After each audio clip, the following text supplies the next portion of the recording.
Salut les amis et bienvenue sur Vivre de foi, la chaîne YouTube qui t'aide à approfondir ta relation avec Dieu.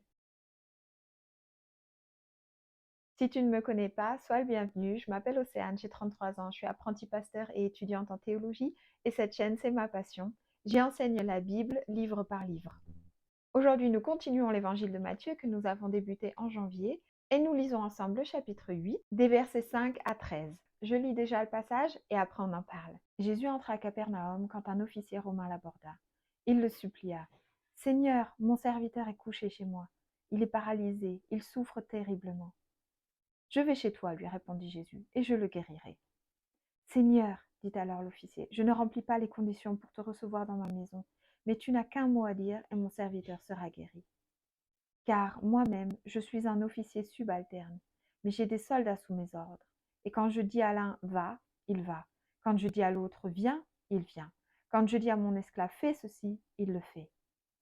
En entendant cela, Jésus fut rempli d'admiration et, s'adressant à ceux qui le suivaient, il dit « Vraiment, je vous l'assure, chez personne en Israël, je n'ai trouvé une telle foi. Je vous le déclare, beaucoup viendront de l'Orient et de l'Occident et prendront place à table auprès d'Abraham, d'Isaac et de Jacob dans le royaume des cieux. Mais ceux qui devaient hériter du royaume, ceux-là sont jetés dans les ténèbres du dehors. Là, il y aura des pleurs et d'amers regrets. » Puis Jésus dit à l'officier, « Rentre chez toi, et qu'il te soit fait selon ce que tu as cru. » Et à l'heure même, son serviteur fut guéri. Alors au niveau du contexte, on parle d'un officier romain, donc d'un centurion, qui avait une centaine de soldats en dessous de lui. Quand le centurion, il appelle Jésus Seigneur, là, dans les écrits grecs, c'est une formule de politesse. Il y a plusieurs mots qui ont été traduits en français par le mot Seigneur. Et par exemple, le mot rabbi ou didaskalos, qui était en grec utilisé pour dire professeur, pour dire enseignant, ils peuvent être traduits par le mot Seigneur dans une situation où la personne, elle exprime de la politesse. Donc ça ne veut pas dire que là, le centurion, il reconnaît Jésus comme étant fils de Dieu, mais il est très poli envers Jésus. Seigneur, c'était aussi un mot qu'on utilisait envers Pilate, donc le gouverneur romain. C'était aussi un mot qui était utilisé par exemple pour un propriétaire de vignoble, quelqu'un qui avait de l'influence, quelqu'un qui avait les moyens et qui était respecté. Donc là, quand le centurion dit Seigneur, c'est déjà une marque de respect envers Jésus, mais ça ne veut pas dire qu'il considère que Jésus est fils de Dieu. Il y a quelque chose qui est vraiment important dans ce passage, c'est que le centurion, il demande la guérison pour l'un de ses serviteurs. C'était quelque chose de rare dans l'Antique, puisque dans l'Antique, il y avait encore l'esclavage. Donc les serviteurs n'étaient pas forcément considérés comme ayant l'importance de devoir être soignés s'ils étaient malades. Pourquoi là le centurion il dit il est chez moi? Puisqu'il était à l'époque d'usage que les serviteurs vivent dans la maison de leur maître. Donc, quand une personne importante parlait de chez elle, elle parlait donc de sa famille, de ses enfants, mais aussi des serviteurs, et la famille de ses serviteurs lui appartenait aussi et vivait sous son toit. Pourquoi il est écrit que Jésus il est rempli d'admiration face à la foi de ce centurion? Le centurion, il rencontre Jésus en disant, tu sais, moi quand j'ai des soldats, et quand je leur dis, fais ça, fais ci, va-t'en, ils le font. Le centurion, il montre là, il a l'autorité de Rome pour diriger les hommes.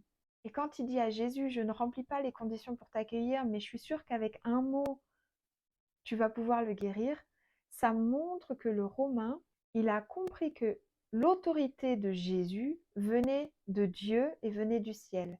Même si l'appellation Seigneur était plutôt une marque de politesse que la révélation « Oh, Jésus est fils de Dieu », il a quand même compris que l'autorité avec laquelle Jésus il enseigne et avec laquelle il guérit, c'est Dieu qui la lui donne. Et c'est incroyable parce que Jésus, il répond en disant qu'il n'a jamais vu une telle foi en Israël et que le royaume de Dieu, il sera ouvert pour des personnes comme lui et fermé pour des personnes qui se croient religieuses mais qui n'ont pas la foi. Ça remet quand même pas mal en question, je crois, ce passage quand on l'étudie. Pourquoi l'officier romain, il dit qu'il ne remplit pas les conditions pour accueillir Jésus? Il était, à l'époque où Jésus il enseignait, impur pour un juif de se rendre dans la maison de quelqu'un qui était païen, donc de quelqu'un qui n'était pas juif. Ce qui est très intéressant, c'est qu'on va le voir dans la suite des évangiles, il y a des situations où Jésus il rentre dans la maison de personnes qui sont non juives ou de personnes qui, qui ont fauté, qui ont péché. Il mange avec les pécheurs, etc. La différence, c'est que ce centurion, il demande la guérison pour son serviteur, mais il ne demande pas pardon pour ses propres péchés. Donc il n'y a pas cette dimension de repentance. Il y a la foi en le fait que Jésus, il est l'autorité de Dieu pour guérir, mais le centurion ne va pas encore jusqu'à se repentir et dire qu'il va vivre autrement et changer d'attitude. Ce qui est par exemple différent dans d'autres situations où Jésus il va rentrer dans la maison d'un pécheur. Puisqu'on va voir que dans ces situations, les pécheurs, ils se repentissent et ils demandent le pardon, ou alors ils disent je vais changer d'attitude. C'est-à-dire que ce centurion, au final, il aurait pu recevoir Jésus chez lui s'il avait exprimé son envie de se repentir, s'il avait exprimé le regret de ses actes. Mais ça reste quand même un miracle et ça reste quand même de la grâce et de la compassion de la part de Jésus de guérir quand même le serviteur de cet homme. Je ressens pas mal d'admiration en lisant ce texte. Déjà de l'admiration envers ce soldat qui a vraiment cru et qui a vraiment reconnu l'autorité de Jésus et vraiment reconnu que son autorité, elle vient du ciel, elle vient de Dieu pour guérir son serviteur. C'est quand même quelque chose de grand puisque le centurion, il est décrit comme païen. Et je trouve ça super intéressant qu'il soit écrit que Jésus, il est de l'admiration pour la foi de cet homme et qui continue son discours en disant que le royaume de Dieu sera ouvert pour des personnes comme ça, et qu'il cite en plus les pères d'Israël, donc Abraham, Isaac et Jacob, et il dit qu'une personne comme ce centurion qui croit sera assise aux côtés des pères d'Israël. Je ne sais pas si vous vous rendez compte à quel point c'est fort et à quel point ça explose certaines vues religieuses. Et après, Jésus, il dit que des personnes qui auraient normalement dû hériter du royaume de Dieu, elles ne l'auront pas. Les personnes religieuses, mais qui ne croient pas et qui ne vivent pas leur croyance. C'est quand même fou, parce que ça veut dire que Jésus, il y attache beaucoup d'importance à ce que tu crois, à ce que tu crois vraiment en lui, en son autorité, et à ce que tu vives dans cette croyance. Je trouve que c'est quand même fort. Là, les affirmations de Jésus, elles sont quand même très fortes. Je sais pas ce que tu en penses. Pour mon quotidien, c'est un passage qui m'encourage à plus prier pour la guérison de personnes, par exemple, qui ne sont pas à côté de moi, et d'avoir vraiment confiance en le fait que Jésus, il peut faire des miracles. Et d'avoir confiance en le fait que, en tant que chrétienne, ma prière a de l'importance pour Dieu. En tant que chrétienne qui croit, ma prière a de l'autorité et a de l'importance. Et donc de vraiment plus prier pour les personnes, qu'elles soient guéries, et de croire en ces miracles. Puisqu'ils sont écrits, ces miracles, ils sont écrits, et je suis convaincue que ce n'est pas exagéré. Je suis convaincue que Jésus, il a soigné ces personnes. C'est ce que je prends pour mon quotidien.